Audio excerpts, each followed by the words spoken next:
Nations embodies the aspirations of people across the world for lasting peace and common prosperity, and bears witness to the glorious journey of the international community coming together in pursuit of progress. President Xi Jinping stressed on multiple occasions that the role of the UN should be strengthened, not weakened. Amid global transformation not seen in a century, what China calls for is to follow the trend of the times, keep to the direction of human progress, and make the right choices of history. What China proposes is to uphold peaceful coexistence and put in place a security architecture that ensures enduring stability, uphold openness and inclusiveness, and foster a development paradigm that promotes shared prosperity, uphold harmony without uniformity, and adopt an approach to civilizations that promotes exchange and mutual learning, and adopt fairness and justice and develop a governance structure that pulls strengths for shared benefit.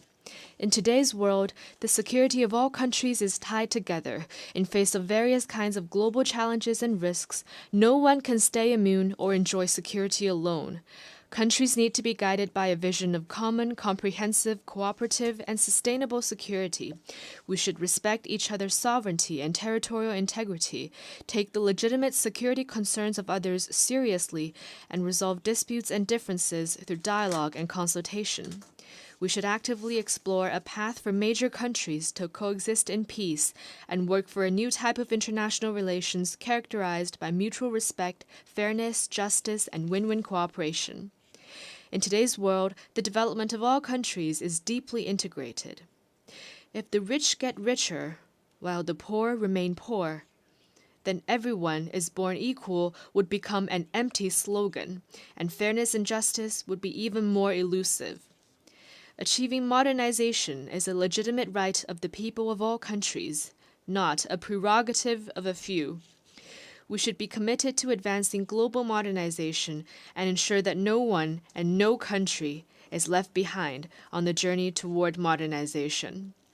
We should advocate a universally beneficial and inclusive economic globalization, unequivocally oppose unilateralism and protectionism, and help developing countries leap over the development divide to maintain the vitality of global economic growth. In today's world, each civilization has its own strengths. President Xi Jinping pointed out that there is no such thing as a superior or inferior civilization, and civilizations are different only in identity and location. We should respect the diversity of civilizations and strive to replace estrangement and clash of civilizations with exchanges and mutual learning. We should advocate humanity's common values, namely peace, development, equity, justice, democracy, and freedom, refrain from conducting values-oriented diplomacy, and oppose ideology-based confrontation. We should respect each other as equals and help each other succeed with an inclusive mind. In today's world, countries should all enjoy sovereign equality. As a large number of global South nations are growing with a strong momentum, gone are the days when one or two major powers call the shots on everything. We should advocate an equal and orderly multipolar world and see that all countries, regardless of their size, have their own place and role in the multipolar system. We should practice true multilateralism, oppose hegemonism and power politics, and make international relations more democratic. We should follow the principle of extensive consultation and joint contribution for shared benefits and make global governance more just and equitable. Mr. President, peace is the most precious thing in our world today. You may wonder if there is a path leading to peace. In fact, peace is the path. Without peace, development will not sustain. Without peace, cooperation cannot happen. For the sake of peace, a single ray of hope is reason enough not to give up. The slightest chance deserves 100-fold effort. An end to the Ukraine crisis remains elusive. The top priority is to commit to no expansion of the battlefield, no escalation of fighting, and no provocation by any party, and push for de-escalation of the situation as soon as possible. China is committed to playing a constructive role, engaging in shuttle mediation and promoting talks for peace, not throwing oil on the fire or exploiting the situation for selfish gains. At this session of the General Assembly, China, Brazil, and other countries in the Global South have jointly launched the Group of Friends for Peace. Its very purpose is to uphold the purposes and principles of the UN Charter, build consensus for a political settlement of the crisis, and contribute to a prospect of peace. The question of Palestine is the biggest wound to human conscience. As we speak, the conflict in Gaza is still going on, causing more casualties with each passing day. Fighting has started in Lebanon again, but might cannot replace justice. Palestine's long-held aspiration to establish an independent state should not be shunned anymore, and the historical injustice suffered by the Palestinian people should not be ignored anymore. There must not be any delay in reaching a comprehensive ceasefire, and the fundamental way out lies in the two-state solution.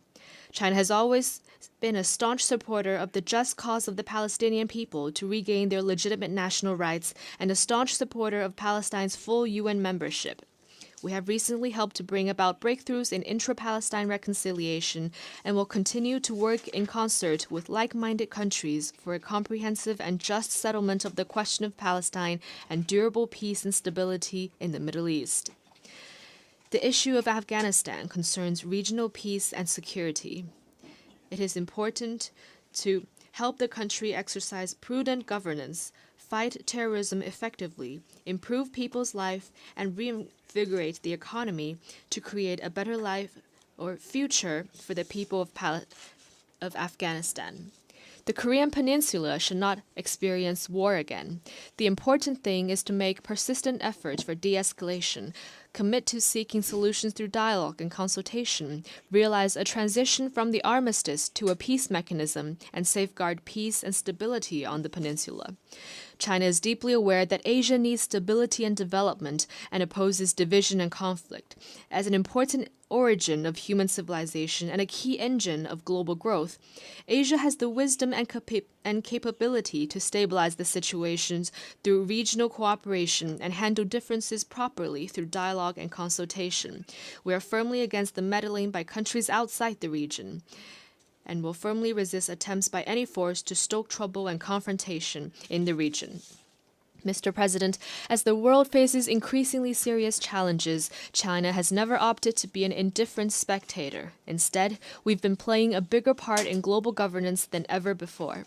President Xi Jinping has put forth the Global Development Initiative, the Global Security Initiative, and the Global Civilization Initiative in recent years. They carry China's wisdom for resolving various difficult issues confronting humanity and bring impetus from China for improving global governance. In the face of uneven and inadequate global development, China's proposal is to put development at the top of the global agenda, focus on delivering the Sustainable Development Goals of the UN 2030 Agenda, increase input in development, and help developing countries better respond to different risks and challenges. At the recent Beijing summit of the FOCAC on China-Africa cooperation, President Xi Jinping outlined 10 partnership actions to be taken together with Africa to advance modernization, and announced the decision to give over 40 LDCs, including those in Africa, zero tariff treatment for 100% tariff lines. China is the first major developing country and the first major economy to take such a significant step. In the face of unilateral bullying acts such as sanctions and blockade, China firmly supports countries in defending their legitimate rights, upholding the equity and openness of the international system, making global development more coordinated and beneficial for all, and jointly opposing technology blockade and rejecting decoupling or severing supply chains. Sanctions and pressure will not bring monopolistic advantages. Suppressing and containing others will not solve problems at home. The right of people of all countries to pursue a better life should not be taken away. Here, we once again urge the United States to completely lift its blockade, sanctions, and terrorism-related designation against Cuba. In the face of aggravating ecological challenges, China is firmly committed to a path of green, low carbon, and sustainable development. We will move from carbon peaking to carbon neutrality in the shortest time span in world history, contributing China's efforts to harmonious coexistence between humanity and nature. At the global level, the principle of common but differentiated responsibilities must be upheld, and the Paris Agreement must be implemented in earnest. Developed countries should assist developing countries in developing their capacity to cope with climate change. Touting the need of climate response while suppressing the green industries of others will only hold back global progress toward green transition. In the face of burgeoning artificial intelligence, China is committed to taking a people-centered approach, developing AI for good, and putting equal emphasis on development and security. We are working to explore and establish widely recognized international rules and standards. China supports the UN's role as the main channel for global AI governance and is committed to strengthening international cooperation on AI capacity building. China has put forth the AI Capacity Building Action Plan for Good and for All, and we are ready to make more contribution to the sound, orderly, fair, and inclusive development of AI. In the face of the task of human rights protection, China maintains that all countries' right to independently choose their path of human rights development should be respected.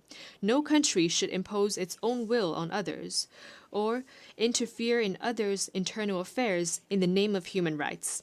In human rights protection, China is committed to putting people first and promoting the free and well-rounded development of the people. We have found a path of human